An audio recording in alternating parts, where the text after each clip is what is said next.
Bom, primeiro, trabalhar com memória é uma coisa muito interessante, né? Porque a memória é passado, presente e futuro. Então, isso já é uma coisa bastante interessante, você pensar que a memória ela não está morta, ela, quando a gente aciona, ela é viva. Eu sempre me remeto àquela passagem do Proust, que é uma passagem muito interessante, que ilustra bem os trabalhos da memória. O Proust estava tomando café, um chá com a Madeleine, quando ele mergulha a Madeleine no chazinho e ele põe na boca, ele lembra do tempo da tia dele, que na verdade não é um passado, é um presente, porque foi naquele momento. Então, pensar também nos nossos ancestrais é interessante, porque a gente pensa que somos nós no aqui e agora. A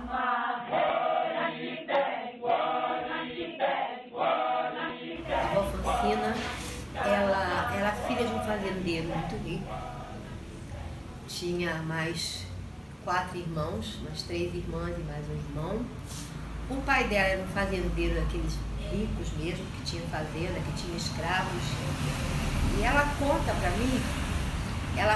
mim que menina, uns 9, 10 anos, ela ficou muito impressionada que ela foi numa fazenda que era do padrinho dela e chegou lá, tinha um negro no tronco. E ela passou isso pra mim e eu também fiquei impressionada com isso. Em Minas, mas eu não sei bem direito qual é a cidade dela, não é Muriaé, não. É uma outra cidade pra lá. Seria Arraial. Ela fala muito do tal do Arraial do Miraí, para aqueles cantos lá. Eles são de Itamuri, que é um arraial. Depois eles vão para Muriaé. Eles eram de um núcleo, de uma cidade, que era Itamuri.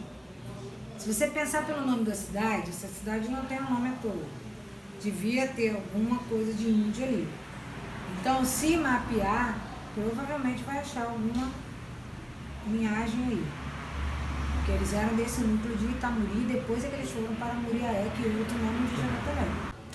E era uma mulher muito sábia.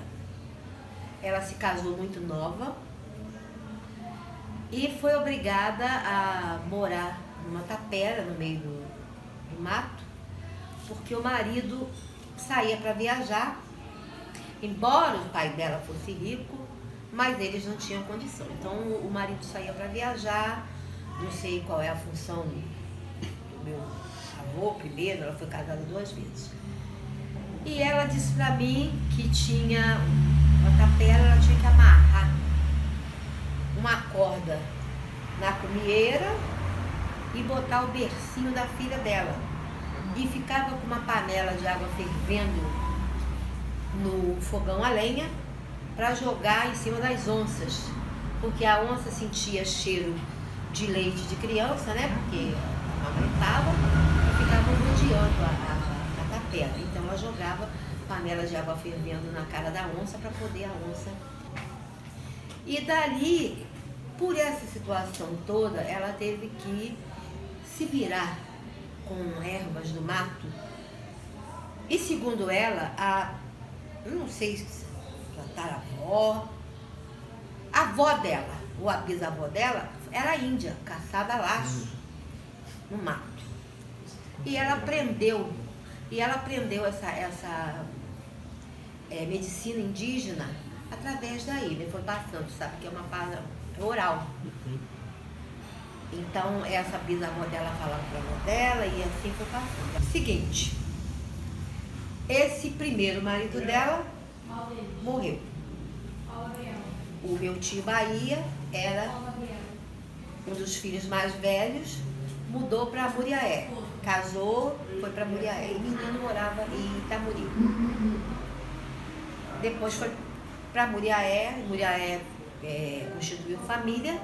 Pegou a mãe, que era a Francina, e as irmãs, os irmãos também, levou todo mundo para Muriaé. Lá em Muriaé, ela me via, minha gente de longe, fazia garrafada, e eu sempre ali com ela acompanhando, né? A neta dela acompanhando, sempre, criava até ciúmes, porque eles diziam que eu era a neta preferida, mas por quê? Porque eu estava sempre do lado dela. Porque minha mãe era a caçula das irmãs. E daí ela ficou em Muriaé. Minha mãe ele resolveu mudar aqui para o Rio, logicamente a mãe acompanhou, não veio assim de início. Mas depois estava constantemente aqui, até que por fim ela veio morar conosco aqui em Nova Iguaçu. Ela começou morando lá, ela teve uma casinha em frente à casa da minha avó, só que aí depois o dono do terreno pediu. Era uma casinha que tinha do lado de fora, simplesinha, mas ela morava sozinha. Morava com um neto, que era o Zezé, se não me engano. O Zezé. Aí o Zezé foi embora para Minas, deixou ela aqui, ela continuou lá. Só que aí o dono do terreno pediu, demoliu a casinha que era dela, ela não tinha para onde ir, já muito idosa. Minha mãe trouxe ela para cá. Aí aqui ela dormia com a gente, comigo, com a Ana e com a Sônia, né? Com 2 quartos, ela dormia no último e a gente dormia no nosso. Mas na maioria das vezes todo mundo dormia com ela, porque era uma cama grande, casal. Ela dormia assim, dormia eu e a Sônia no cantinho.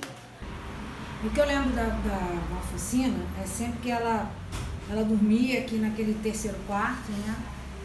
E ela sempre fazia um cafezinho, chegava da escada e perguntava: quer café, Varte? Porque era uma forma dela contribuir também.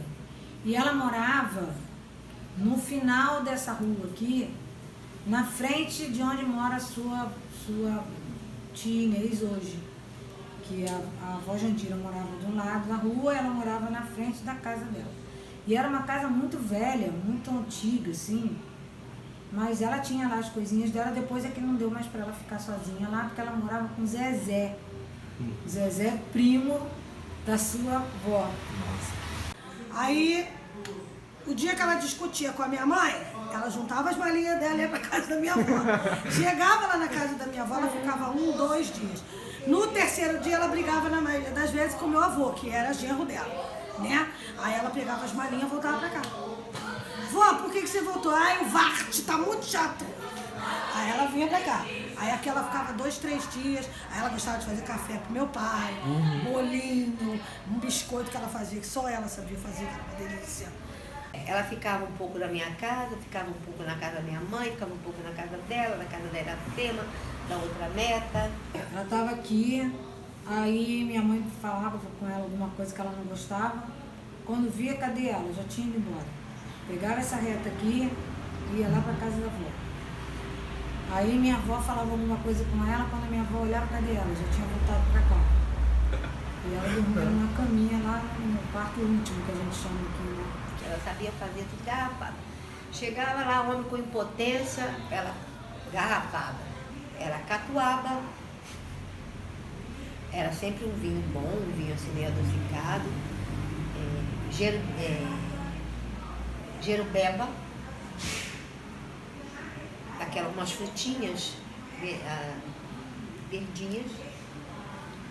Ela usava muito parafuso, mas tinha que ser de ferro, em especial que era tirado das ferraduras. Então ela colocava aquele pedacinho de ferro dentro dessa bebida. Mas eu não lembro direito o que era colocado ali, só sei que era um líquido que escurecia e eu tinha que beber uma colherzinha na hora que eu acordava e uma colherzinha para dormir. Eu corria pela casa inteira porque eu não queria tomar aquilo. Vinha gente de longe para poder se tratar com ela. Assim, muitos conhecidos que vinha, era assim, minha avó reza. A minha mãe falava. Aí trazia, na maioria das vezes, tudo criança. Quem ela trazia, quem rezava, ela rezava muito, era o filho da dona Dina, o Alexandre, irmão da Denise, porque ele nasceu muito pequenininho e tudo. Aí ela costumava rezar ele. E dizia que ela tinha que dar carne de rã para ele, que era mais forte. Essas coisas de idoso, né? A espiritualidade. Eu era pequena, tinha uns 5 anos, 5 ou 6 anos, mas na minha memória afetiva, o que ficou gravado na minha avó era as pessoas batendo palma na frente da casa em busca da avó rezadeira, né? E ela tinha sempre um cheiro peculiar, que era o cheiro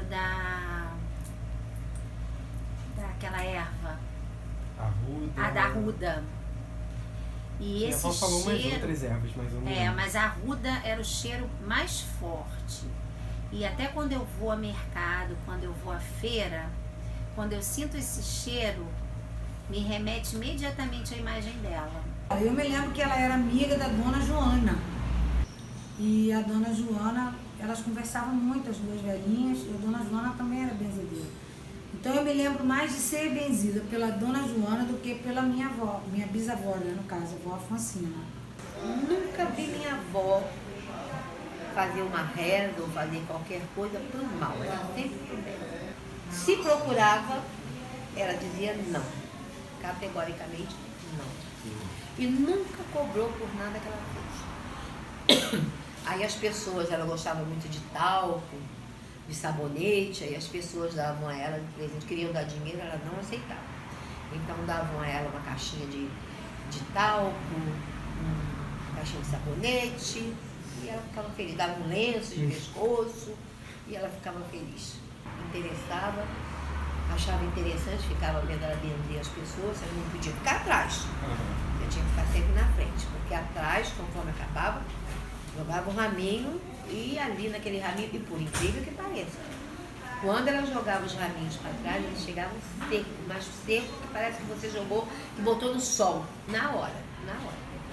Tanto a arruda quanto a vassourinha secavam. Era incrível. Ah, é misticismo, é isso, aquilo outro? Não. Realmente, através das palavras dela, através dos gestos dela, ela conseguia, as pessoas saíram de lá renovadas. São orações católicas. No final, fazia o sinal da cruz. Ah, ela fazia na gente. Quando a gente estava com quebranto, que ela cismava que a gente tinha quebranto, ela pegava galinha de arruda e falava as rezas dela lá, que eu não lembro, que eu era pequena, na maioria das vezes eu não lembro. Sua mãe deve lembrar mais do que eu. Quebranto seria o olho gordo, mal olhado, o olho grande, isso é quebranto. A criança ficava moada, não tinha ânimo para nada, e ela aí benzia quebranto. O quebranto é que eles falavam que era o mal olhado, que eu era invejada, mais ainda porque eu peguei mais a minha adolescência, a minha avó Jandira, né? A avó Fonsina faleceu, eu era nova, minha bisa faleceu nova. E a avó sempre falava, isso é inveja, essa menina tá sempre com dor de garganta, essa menina tá sempre ficando doente, né? E aí fazia as orações dela, sempre buscando melhorar. A Sônia, na maioria das vezes, era mais chata, né? Então ela dizia que a Sônia vivia com quebranto, porque a Sônia chorava de tudo, chorava de nada. Então ela dizia isso. A Ana deve lembrar mais das rezas do que eu, porque eu não lembro muito, não. Eu lembro que ela rezava a gente com galinho de arruda. Rezava o cabelo da gente, quando ela dizia que estava muito quebrado embaixo. Aí ela dizia, o cabelo dessa menina tá cheio de quebranto, cheio de mal olhado. Aí ela pegava os galinhos dela de arruda com um copinho de água com sal, aí ficava assim, mas eu não sabia o que, a reza eu não lembro, que é a minha mãe que lembra. E ela rezava todas nós. Toda vez que eu me sentia, minha mãe falava assim, essa menina é bonita, essa menina tá muito quietinha, essa menina tá ficando com febre toda semana. Aí a minha mãe ia pedir, avó, benza Soninha. E eu lembro dela tocando a minha face e tocando a minha cabeça. E o cheiro da erva. Ela dizia que a gente tinha quebranto no cabelo, e principalmente eu, que sempre tive o cabelo muito pretinho, muito escorrido. E aí ela dizia que todo mundo que botava a mão dava quebrante. Então ela pegava e rezava com galinho de arruda. Aí dizia, o que é que eu benzo? Quebranto, assim mesmo eu benzo, o que é que eu benzo? Não sei o quê. Aí falava as orações. E o quebranto era normalmente benzido com talo de mamão ou de mamona. E uma faca. O que é que eu benzo? Quebranto, o que é que eu corto? Cabeça, assim mesmo eu corto. O que é que eu benzo? Quebranto, olho grande, né? O que é que eu corto? O rabo. E ali ela ia cortando os pedacinhos do talo de mamão ou de mamona e também ficavam murchos. E com esse eu te quebro isso, com esse eu te quebro aquilo, aí ela ia com a faquinha e dava vários cortes assim no talo de mamona. Como se cada corte daquele significasse uma coisa que ela estivesse cortando no corpo. Né? O corpo seria o talo de mamona E ali ela fazia essa relação. Espinhela caída é uma dor que dava nas costas, ela botava a pessoa assim na porta porque ela dizia, o que eu corto? O que eu corto? Corta a cabeça, assim mesmo, cobreiro, assim mesmo eu corto a cabeça. Pá, jogava aquele raminho para trás. Ela usava muito, a arruda era mais difícil, então ela usava aquele vassoura, que era chamado vassoura porque eles faziam aquele apanhado para varrer a casa. Era muito interessante. E com isso eu aprendi com ela a fazer, né, alguns remédios, por exemplo, erva tostão. Isso aqui é erva tostão, é bom para que vó? É bom para rins. Isso aqui é quebra-pedra, é bom para rins. Cana do brejo, carqueja, é para poder tirar açúcar do sangue. A gente não falava açúcar no sangue, falava açúcar ou sangue doce. Fulano tem o sangue doce. Era uma mistura de catolicismo com indígena. Como sempre foi assim, a nossa história está cheia dessas histórias. A minha avó Alfonsina dizia, em qualquer situação que você tiver, você reza um Três Deus Pai que ele espalha. E São Longuinho também, né? Mas aos políticos. E ela colocava sempre atrás da orelha. Qualquer momento do dia que você viesse, ela tinha um galinho de arruda aqui atrás da orelha dela. Como o português tem o lápis, ela tinha o galinho de arruda. E essa questão dessa segurança que ela me dava para dormir, que eu beliscava as pelanquinhas da mão dela aqui. Ela começava com o nome do Pai, do Filho e do Espírito Santo. Aí ela fazia uma oração baixinha, que só havia murmurar, não sei o que ela falava.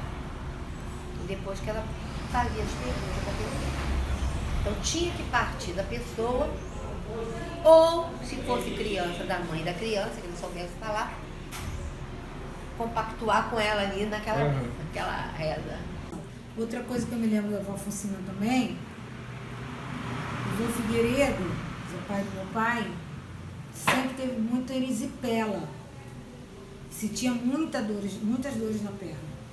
E eles vinham, às vezes domingo, para a avó Alfonsina rezar a erisipela do vô Figueiredo. Não gostava muito não, ela achava que os remédios caseiros curavam. Mas a gente usava o remédio caseiro, mas não dispensava a alopatia, vamos dizer assim. Ela era meio contra a minha mãe levar a gente para tomar remédio. Ela achava que remédio tinha que ser mato, que mato curava tudo. Tá resfriado?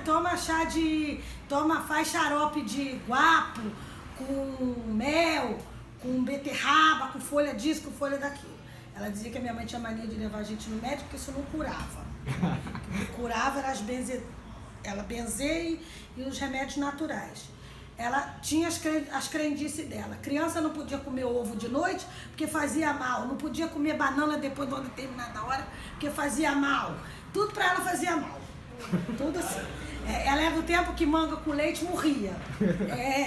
Ela, o Tibaía, eles tinham essa mania de dizer que manga com leite fazia mal. Minha filha, se você comeu manga, não tomar leite, você vai morrer. Mas a gente bem sabe que isso é lá de trás, né? Isso é lá do tempo da escravidão. Mamãe não era chegada nessas coisas, porque mamãe era muito carola. Era filha de Maria, carola. Mas eu sempre dei muita atenção a ela. Era muito católica, ia à missa todos os domingos, religiosamente. Chovesse, que fizesse sol, ela estava na missa. Muito, assim, devota de Nossa Senhora. Ela usava mais a Ave Maria. Ela tinha muita devoção a Nossa Senhora. E ela citava sempre, ai minha Nossa Senhora, ai minha Nossa Senhora, abençoe minha Nossa Senhora. Então a devoção dela era muito grande por Nossa Senhora. E me parece que a minha mãe seja mais a questão de seguir essa linha da bisavó do que a avó, né, no caso. Minha avó não benzia, não. Não benzia. Minha mãe, ela perdeu o olfato. A maior parte do olfato ela quase não sentia cheiro. Mas se ela sentisse cheiro de flor, ela dizia, meu Deus do céu, o que é, mãe? Não estou gostando. Vem notícia ruim por aí. Podia crer que era alguém próximo da família ou algum amigo próximo. Só que a avó era uma coisa assim, inconsciente. Ela abençoava as pessoas inconscientemente. Ela abençoava sempre, através de uma lata de biscoito. Porque ela tinha uma lata de biscoito de ferro, de lata. E as crianças iam até a porta dela. Parecia que aquele biscoito tinha algo especial. Porque as pessoas voltavam e voltavam e voltavam. Eu acho que a minha avó, ela era muito católica, mas meio que descrente, não sei se descrente, não sei por que ela não aprendeu, entendeu? Mas a minha avó sempre foi muito católica, sempre muito devota de Nossa Senhora, todas as Nossas Senhoras, quando ela se via apuro, ela rezava, salve rainha, então, nossa, salve rainha era água na boca da minha avó. Sumiu uma coisa, reza salve rainha, minha filha, até mostrar-lhes que vai aparecer. Era assim, tudo dela era assim. Nossa Senhora dos Aflitos, toda vez que a gente ficava impaciente, ou muito teimosa, minha Nossa Senhora dos Aflitos, essa menina tá muito chata hoje. Era assim. Minha Nossa Senhora, que menina chata. Não era quebranto, mas... Não, já era chata mesmo. A minha avó já era mais a devota do chata do que do quebranto, entendeu? Era assim. Mas como que você vai controlar o dom que você tem? E se você parar para pensar, a própria igreja, por que faz o exorcismo? Por que faz a queima de incenso antes de qualquer cerimônia? Por que joga água benta? Isso não é uma maneira de exorcizar as forças ruins? Não é? Então a gente não pode crer muito no que falam. Ela foi para o hospital porque ela teve o falecido Dr. Bruno também disse que já foi falência múltipla dos órgãos. Então, como você vai tratar isso em casa? Falta de ar, não dormia, então ela teve que ir para o hospital. A contragosto, mas aí ela já não andava mais na vontade dela e nós levamos. Ela morria de medo de morrer. E, no entanto, teve uma morte no hospital, serena. Cheguei lá, faleceu sozinha, porque eu não tinha podia ficar no hospital. E, graças a Deus, que Deus a tem. Sinto muita falta dela.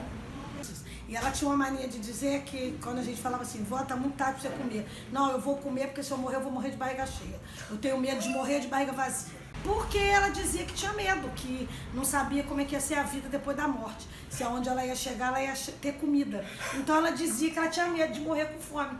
Eu me lembro, assim, coisas. Outra coisa, mandava ela ir dormir, ela tinha medo de dormir, ela tinha medo de morrer dormindo. E ela morreu dormindo.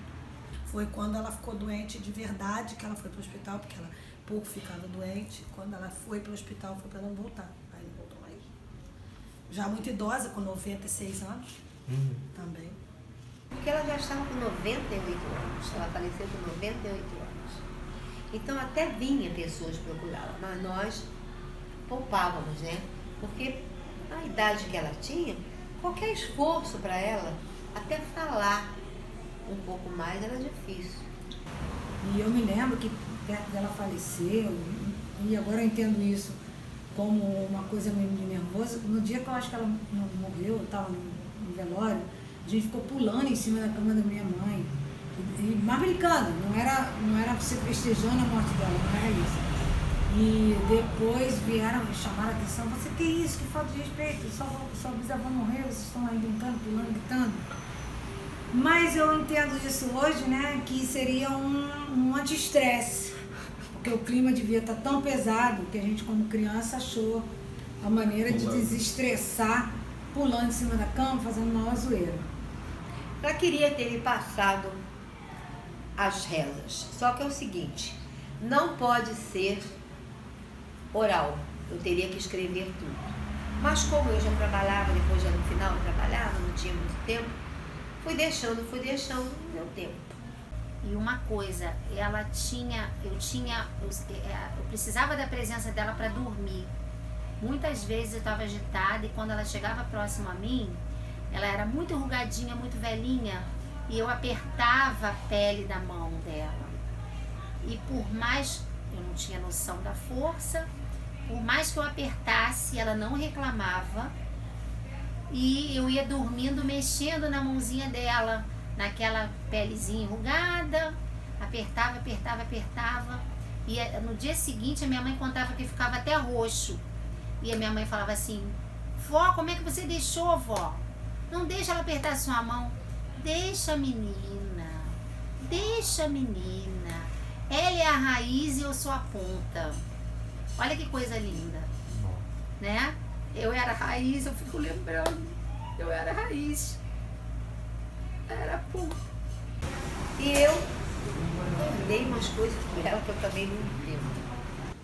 Então eu tenho essas coisas assim. Quando eu entrar num lugar que tiver uma energia muito negativa, começo a passar mal. Acho que herdei isso da minha avó. Eu gostava muito de acender vela para as almas, no quintal.